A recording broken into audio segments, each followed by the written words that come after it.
Tudo bem, gente? Tudo bem? Tudo bem? Estamos aqui fazendo mais um vídeo extra aí da semana.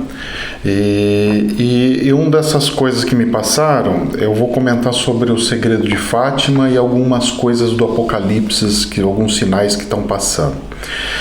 Do segredo de Fátima, eu não sabia. Eu vi uma pessoa, um membro do canal, pegou e encaminhou para mim. Eu fui dar uma vasculhada, dar uma estudada e vi que parece que o site realmente é fiável, né? É www.vatican.va, né?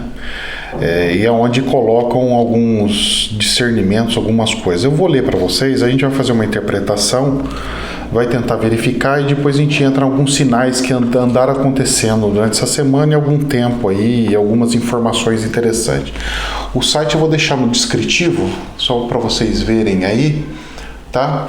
Então eu tenho, depois vocês vão poder ver aí, o site é esse aqui, tá? Eu imprimia a eles, ó, vocês vão poder até ler aí, quando vocês quiserem parar o vídeo, eu vou ler isso daqui para vocês, tá ok?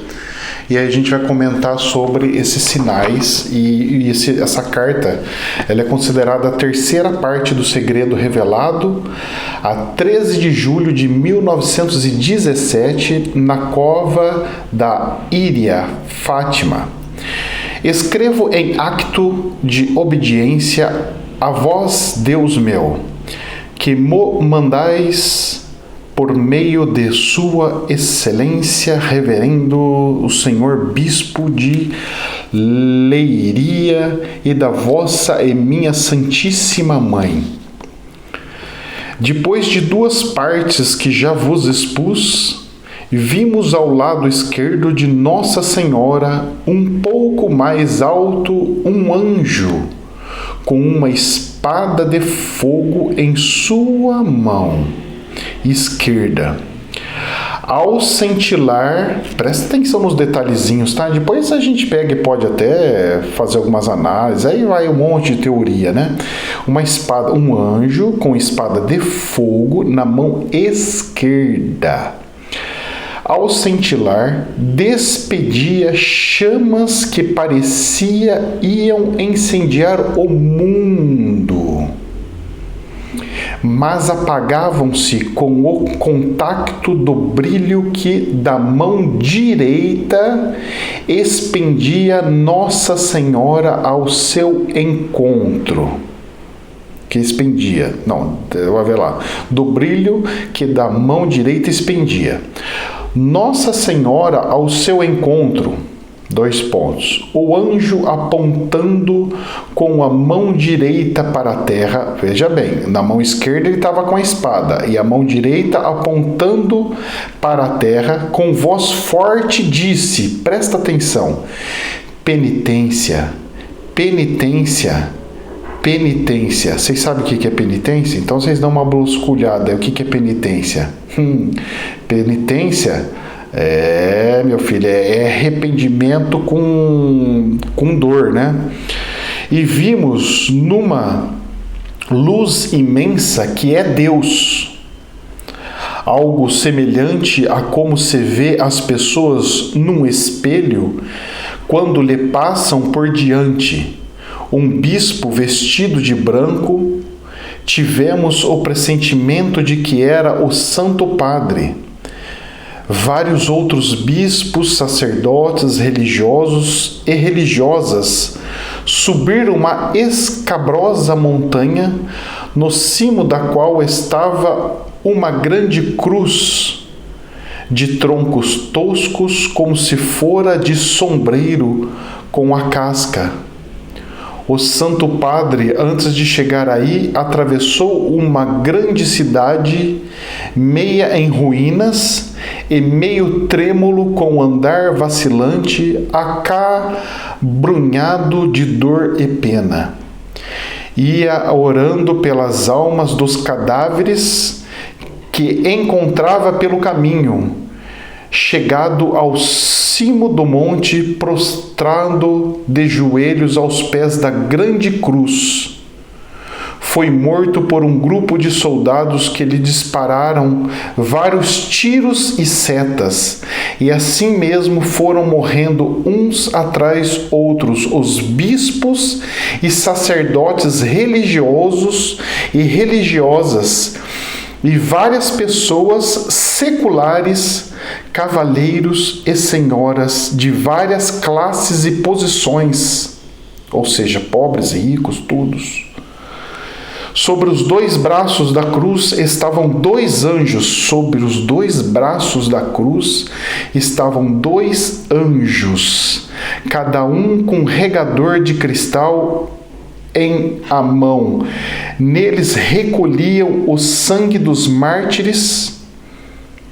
Então esses anjos estavam recolhendo, pegando o sangue dos mártires, e com eles regavam as almas que se aproximavam de Deus. Então, e aí termina, né? TUI 3/1/1944. E eu vou deixar o descritivo, o link no descritivo do vídeo, tá? Eu gostaria muito que vocês lessem isso com muita calma. O texto é bem grande, sabe? Eles têm bastante coisas lá. Isso aqui tá bem no meio, tá? A terceira parte do Segredo Revelado, 3 de julho de 1917. E foi escrito por TUI 3/1/1944. Acho que foi pedido para se colocar ali. Então é um tipo de uma parábola, né? Como o Apocalipse pega e faz, né? Eles colocam várias conotações, mas aí você vê que tem interessante que o anjo com uma espada na mão, que significa guerra, clamando penitência, penitência, penitência, 3 vezes penitência, tipo uma chance, 2 chances, a terceira já vamos executar e vamos fazer o que precisa. E eu achei muito interessante. Aí depois vem as pessoas consideradas santas, que vão até o monte, na representação de cruz, que é de Jesus, o Cristo. E aí 2 anjos, um em cada lado da cruz, recolhendo o sangue dos mártires. Os mártires são aquelas pessoas que morreram em nome de Deus, pregando Deus, lutando por Deus e assim fazendo por Ele. E depois com esse sangue regavam as almas que se aproximavam de Deus. Interessante, né? A gente começa a imaginar, fica até um pouco emocionado, mas faz parte da coisa aí. Bom, cruzando algumas informações também, eu peguei o livro do Apocalipse, capítulo 16, versículo de 1 a 4. Não sei se vocês sabem, mas o termo Apocalipse em grego, ele significa revelação, e é um livro de João. Então seria a revelação de João, tá? Um dos apóstolos que escreveram a Bíblia, né? Fizeram alguns livros da Bíblia. Então vamos lá, versículo 1 do capítulo 16 de Apocalipse. E ouvi, vinda do templo, uma grande voz. Eu não queria, gente, eu vou falar para vocês. Eu fico assim emocionado, vocês me desculpem, meu olho até fica meio vermelhado. É porque quando eu leio, Deus vai me permitindo que eu veja a cena. E eu não queria que vocês vissem o que eu vi. Quando ele pega e fala que estava tudo destruído, quando ele pega e fala que viu muitos mortos, a sensação que a gente vê é de um filme. E é muito forte e pesado. Por isso que eu estou até fazendo esse vídeo para vocês. Que parece que Fátima, de fato, viu algo que vai acontecer.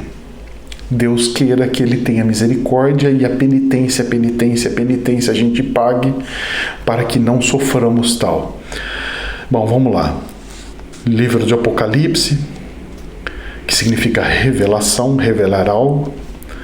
E ouvi, vinda do templo, uma grande voz que dizia aos 7 anjos: Ide e derramai sobre a obre a terra as 7 taças da ira de Deus.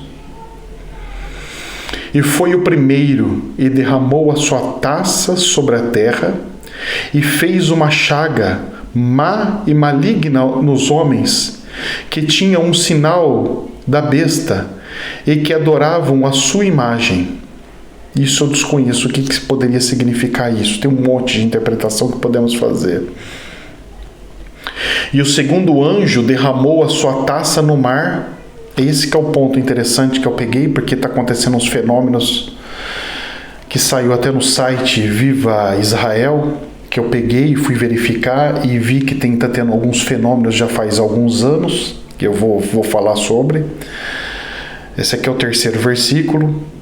E o segundo anjo derramou a sua taça no mar, que se tornou em sangue como de um morto, e morreu no mar toda a alma vivente.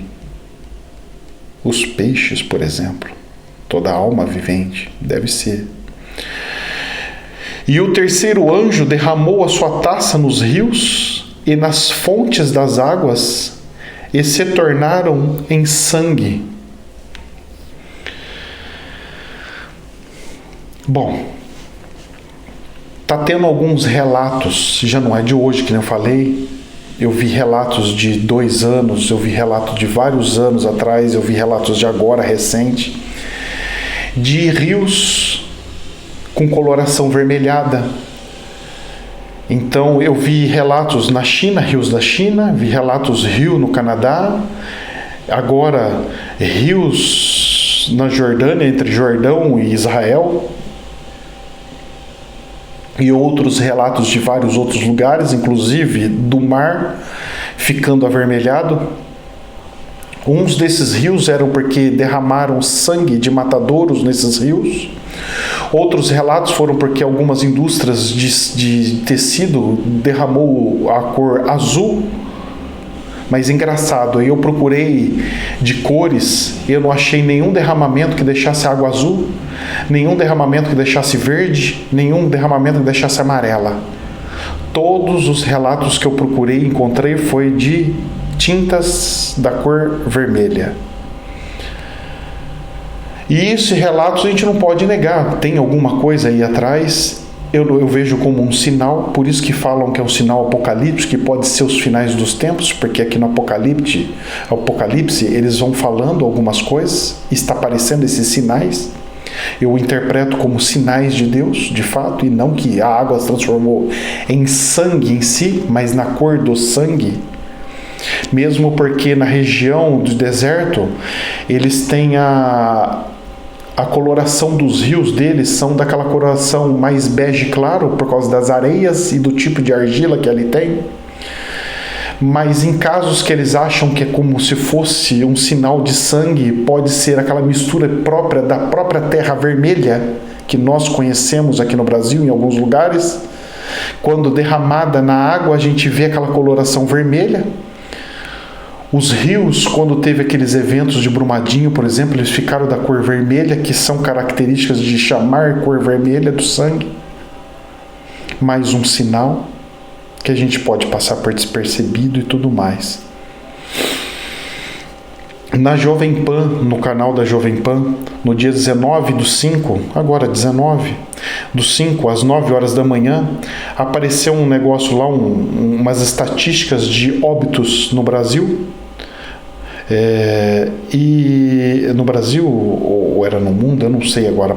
Não, era do Brasil, Brasil. Registros de óbitos, tanto que ele pegou em registros, ele foi pegando os dados nos cartórios e foi levantando os registros de óbitos. Em 2015 eram 772 mil mortes no ano que aconteceu.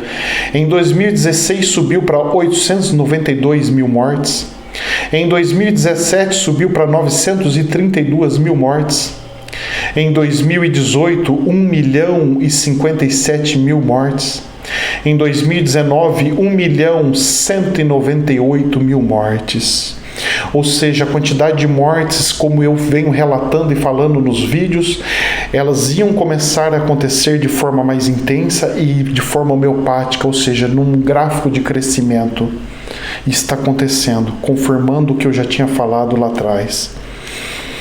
E aí muitas pessoas pegam e falam assim, mas o Covid teria alguma coisa? Sim, tem relação, porque ele influencia nas mortes e, de certa forma, Deus usa todos os meios para ceifar as vidas humanas, seja no acidente de carro, seja no assalto, seja de um ataque cardíaco e de outras coisas.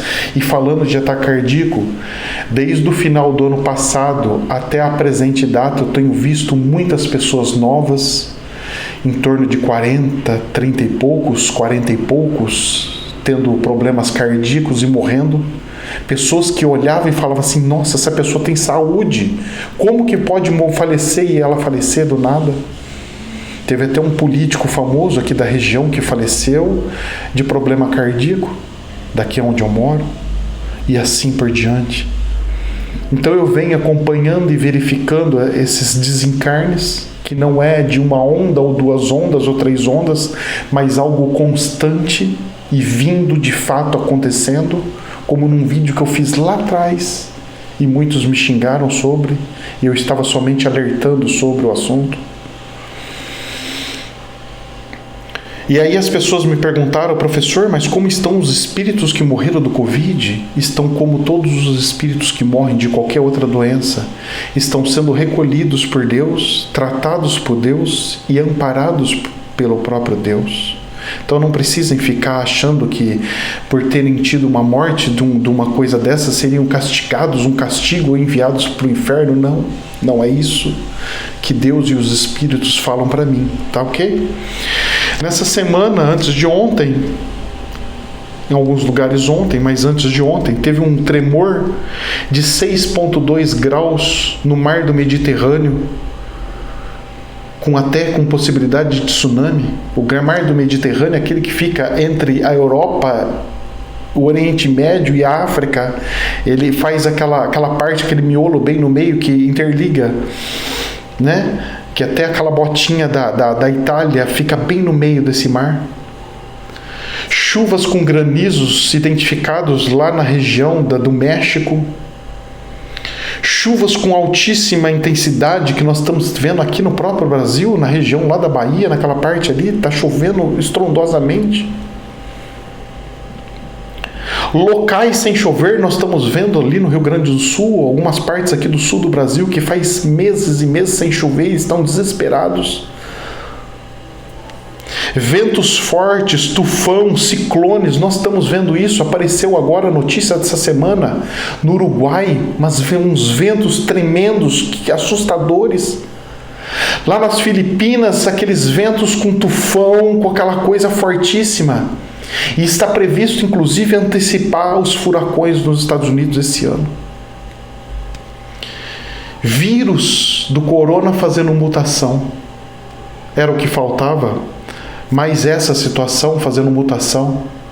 E aí nós pegamos os eventos que estão acontecendo tudo aqui na Terra, e nós vemos coisas incríveis acontecendo que jamais poderia acontecer. Aqui no Brasil nós prendemos políticos que jamais poderiam se imaginar que acontecesse. E lá nos Estados Unidos estamos vendo agora a Operação Storm, prisões nos Estados Unidos de pessoas famosas. Isso tudo, gente, é sinal de regeneração. Deus está regenerando esse planeta da forma dele.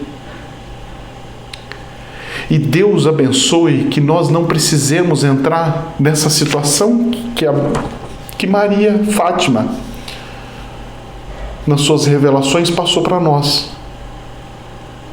Muitas pessoas perdendo entes queridos, sejam por doenças ou acometidos pela doença, estando em suas casas com medo porque pegou uma gripe e está tendo falta de respiração e está com medo de desencarnar. Eu tenho visto pessoas me pedindo, pelo amor de Deus, professor, me ajude, ore por mim, ore pela minha família, que eu tenho pessoas doentes. E aqui eu quero fazer uma oração para vocês, pedindo para que Deus possa enviar dos seus anjos de luz, dos Espíritos Santo abençoado, para que eles possam ir à casa de todas as pessoas que clamam pela luz divina. E obrigado até pela luz que Deus fez aqui agora fazer. E fez mesmo. Não estava tendo luz e de repente apareceu uma luz do nada aqui. Ó Deus, pela vossa misericórdia, que possa iluminar e abrandar o sofrimento do coração das pessoas, que possam fazer que a morte não é um sofrimento, mas uma libertação que vai fazer com que as almas e os espíritos possam chegar até a Ti. Estamos passando por situações delicadas. Estamos em um processo de início da regeneração. Mas junto com a regeneração, vem um balde com sabão e uma vassoura divina, limpando tudo e tentando tirar os encardidos e as sujeiras. Gente, oremos. Façamos o que Jesus falou de orai e vigiai. Nós estamos em um momento muito delicado nesse planeta. Os avisos, os sinais estão acontecendo a toda torta direita, a todo momento. Os sinais vão continuar vindo de formas intensas. E mais uma vez eu falo para vocês, demos graças a Deus por estarmos sendo levados pouco a pouco de forma homeopática e não por bombas ou por destruições. Porque, gente, eu ao ler esse texto da Maria de Fátima, da Nossa Senhora de Fátima, Deus me deu a oportunidade de ver a cena, gente.